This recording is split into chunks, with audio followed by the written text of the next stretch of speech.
Hey fam, welcome back to our channel. In the video பார்த்தீங்கன்னா Bajaj Discover 125cc Pro version பார்த்தீங்கன்னா நாங்க launch பண்ண போறோம் அப்படினு சொல்லி Bajaj தரப்புல இருந்து ஒரு அனௌன்ஸ்மென்ட் விட்டுருக்காங்க. சோ இந்த பைக்கை பத்தி பிரைஸ், ஸ்பெக்ஸ், ஃபுல் டீடைல்ஸும் பார்த்தீங்கன்னா இந்த வீடியோல சொல்ல போறேன். சோ வீடியோ ஸ்கிப் பண்ணாம அப் டு எண்ட் வரைக்கும் பாருங்க. நம்ம சேனலுக்கு யாரோ புதுசா இருந்தீங்க அப்படினா கீழ உள்ள ரெட் கலர் சப்ஸ்கிரைப் பட்டனை கிளிக் பண்ணி சப்ஸ்கிரைப் பண்ணிட்டு பக்கத்துல உள்ள பெல் ஐகானை கிளிக் பண்ணி ஆளுங்கற ஆப்ஷனை போடிங்கனா நான் போடுற வீடியோ எல்லாமே ஃபர்ஸ்ட் அண்ட் இன்ஸ்டன்ட்டா பார்த்தீங்கன்னா உங்க மொபைலுக்கு நோட்டிஃபிகேஷனா வந்துரும். இந்த வீடியோ லைக் பண்ணாம யாரா பார்த்துட்டு இருந்தீங்க அப்படினா மறக்காம கீழ உள்ள லைக் பட்டனை கிளிக் பண்ணி லைக் பண்ணிக்கங்க. அப்பதான் அடுத்த வீடியோ போறதுக்கு ஒரு சின்ன மோட்டிவேஷனா இருக்கும். சரி வாங்க வீடியோக்குள்ள போலாம்.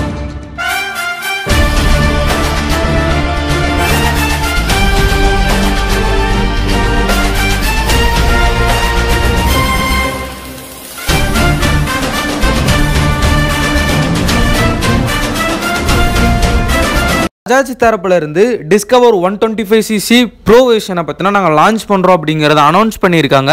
இந்த பைக்கோட பிரைஸ் ன்னு கேட்டிங்கனா ரொம்பவே அஃபோர்டபிளா இருக்குங்க. 1,10,000 பத்தினா எக்ஸோரூம் பிரைஸா பத்தினா இதுக்கு கோட் பண்ணிருக்காங்க.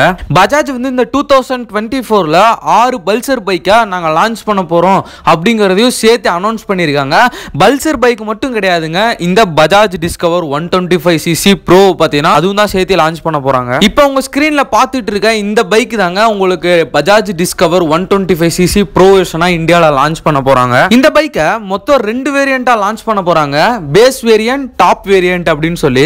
பேஸ் வேரியன்ட் என்ன மாதிரி கால்குலேட் பண்ணிருக்காங்க அப்படினா உங்களுக்கு ரெண்டுமே வந்து ட்ரம் பிரேக்கா தான் வரப்போகுது. இதோட எக்ஸோரூம் பிரைஸ் வந்து 1,05,000. நெக்ஸ்டா வந்து டாப் வேரியன்ட்னு ஒரு வேரியன்ட். இந்த டாப் வேரியன்ட் பைக்கை வந்து என்ன மாதிரி ஸ்பெக்ல லான்ச் பண்ண போறாங்க அப்படினா single ABS, single disk, rear வந்து ட்ரம் பிரேக்கா வரப்போகுது. சோ உங்களுக்கு இந்த மாதிரி வேரியன்ட்ல லான்ச் பண்ற வந்து டாப் வேரியன்ட். இதோட எக்ஸோரூம் பிரைஸ் வந்து பாத்தீங்கன்னா 1,12,000 வந்து லான்ச் பண்ண போறாங்க. நெக்ஸ்ட் இந்த பைக்கோட இன்ஜின் ஸ்பெக்ஸ் பத்தி பார்த்தறலாம். 124cc சிங்கிள் சிலிண்டர் ஏர் கூல்டு ஃபியூல் இன்ஜெக்ஷன் தான் உங்களுக்கு இந்த பைக்ல வரப்போகுது. இந்த இன்ஜின் ப்ரொடியூஸ் பண்ணக்கூடிய பவர் அப்படின்னு பாத்தீங்கன்னா 12.7 ஹார்ஸ் பவரும் 11.8 நியூட்டன் மீட்டர் டார்க் தான் ப்ரொடியூஸ் பண்ண முடியும். இந்த பைக்ல உங்களுக்கு 5 ஸ்பீட் கியர் பாக்ஸ் தர போறாங்க. உங்களுக்கு 5 ஸ்பீட் கியர் பாக்ஸ் அப்படிங்கும்போது உங்களுக்கு வந்து இனிஷியல் பிக்கப்பும் சரி, டாப் எண்டும் சரி நார்மலா சூப்பராவே இருக்குங்க. உங்களுக்கு இந்த பைக்ல சைடு ஸ்டாண்ட் கட் ஆஃப் சுவிட்சும் பார்த்தீங்கன்னா உங்களுக்கு வரப்போகுது. இந்த பைக்கோட மைலேஜ் அண்ட் டாப் ஸ்பீட் சொல்ல போறோம்னு கேட்டீங்கன்னா இந்த பைக்கோட மைலேஜ் வந்து 55 கிலோமீட்டர் பர் லிட்டர்ல இருந்து 60 கிலோமீட்டர் பர் லிட்டர் வரைக்கும் பார்த்தீங்கன்னா மைலேஜ் தரும் அப்படின்னு சொல்லியிருக்காங்க. இந்த பைக்கோட டாப் ஸ்பீட் அப்படின்னா தாராளமா 120 கிலோமீட்டர் பர் ஹவர் பார்த்தீங்கன்னா போகுங்க. ஒரு கமிட்டர் பைக், ஒரு ஃபேமிலி பைக்ல நம்ம டாப் ஸ்பீட் பார்த்தீங்கன்னா செக் பண்ணணும் அப்படிங்கிற அவசியமே கிடையாது. ஏன் அப்படின்னா அந்த பைக்கோட mileage and performance and comfortable இருந்தாலே போதும் ஒரு கமிட்டர் பைக்ல. சோ இந்த மூணுமே பார்த்தனா இந்த பைக்ல 100% பார்த்தீங்கன்னா உங்களுக்கு கொடுக்க போறாங்க.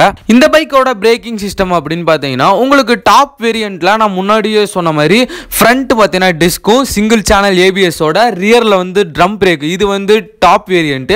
இதே உங்களுக்கு பேஸ் வேரியன்ட் அப்படின்னா உங்களுக்கு ஃப்ரண்ட் அண்ட் ரியர் ரெண்டுமே வந்து உங்களுக்கு ட்ரம் பிரேக்ல தான் தர போறாங்க. இதுதான் இந்த பைக்கோட braking system. Okay bro, next வந்து இந்த பைக்கோட ரைடிங் கம்ஃபர்டபிளை பத்தி சொல்லுங்க அப்படின்னு கேட்டீங்கன்னா நீங்க இந்த பைக்கை ரைட் பண்ணும்போது ரொம்பவே கரெக்டான பர்ஃபெக்டான ஒரு கம்ஃபர்டபிள் தான் உங்களுக்கு கிடைக்க போகுது. உங்களுக்கு மட்டும் கிடையாதுங்க, பின்னாடி இருக்க பில்லியனுக்கும் சரி ரொம்பவே கம்ஃபர்டபுளா தான் இருக்க போகுது. நீங்க சிட்டில ரைட் பண்றீங்க, நெக்ஸ்ட் வந்து லாங் ரைட் போறீங்க, நெக்ஸ்ட் டிராஃபிக்ல ரைட் பண்றீங்க அப்படின்னா இந்த பைக்லாம் ரொம்பவே யூஸ்ஃபுல்லா இருக்கும் உங்களுக்கு. ஒரு கமிட்டடான பைக்கு எனக்கு வந்து கம்ஃபர்டபுளா இருக்கணும், சிட்டிக்குள்ள நான் டெய்லி யூசேஜ்க்குலாம் வேணும் அப்படின்னு நினைச்சீங்கன்னா நீங்க தாராளமா இந்த Bajaj 125cc Discover Pro version பார்த்தீங்கன்னா நீங்க எடுக்கலாம், ஒரு பிரச்சனையும் வராது. ஓவராலா இந்த பைக்கை பத்தி ஸ்பெக் அண்ட் ஃபுல் டீடைல்ஸ் பார்த்தீங்கன்னா நான் சொல்லியிருப்பேன்னு நினைக்கிறேன். இதுல ஏதாவது டவுட் இருந்தாலும் சரி, இல்ல உங்களுக்கு இதுல ஏதாவது நான் மிஸ் பண்ணியிருந்தேன் அப்படின்னு தெரிஞ்சாலும் சரி கீழே உள்ள கமெண்ட் பாக்ஸ்ல கமெண்ட் பண்ணுங்க. நான் அதுக்குரிய ரிப்ளை பார்த்தீங்கன்னா கண்டிப்பா தருவேன். நம்ம சேனலுக்கு யாராவது புதுசா இருந்தீங்க அப்படின்னா மறக்காம கீழே உள்ள ரெட் கலர் சப்ஸ்கிரைப் பட்டனை பார்த்தீங்கன்னா கிளிக் பண்ணி சப்ஸ்கிரைப் பண்ணிட்டு பக்கத்துல உள்ள பெல் ஐகானை கிளிக் பண்ணி ஆளுங்கிற ஆப்ஷனை போட்டுருங்க. அதை விட ஒரு முக்கியமான விஷயம், இந்த வீடியோவை பார்த்தீங்கன்னா உங்க ஃப்ரெண்ட்ஸ் எல்லாத்துக்கும் ஷேர் பண்ணி விடுங்க. ஏன்னா உங்களுக்கு மட்டும் இந்த யூஸ்ஃபுல்லான வீடியோ தெரியக்கூடாது, உங்க ஃப்ரெண்ட்ஸுக்கும் தெரியணும்ல. ஸோ அவங்களுக்கும் பார்த்தீங்கன்னா ஷேர் பண்ணி விட்டுருங்க. Love you guys.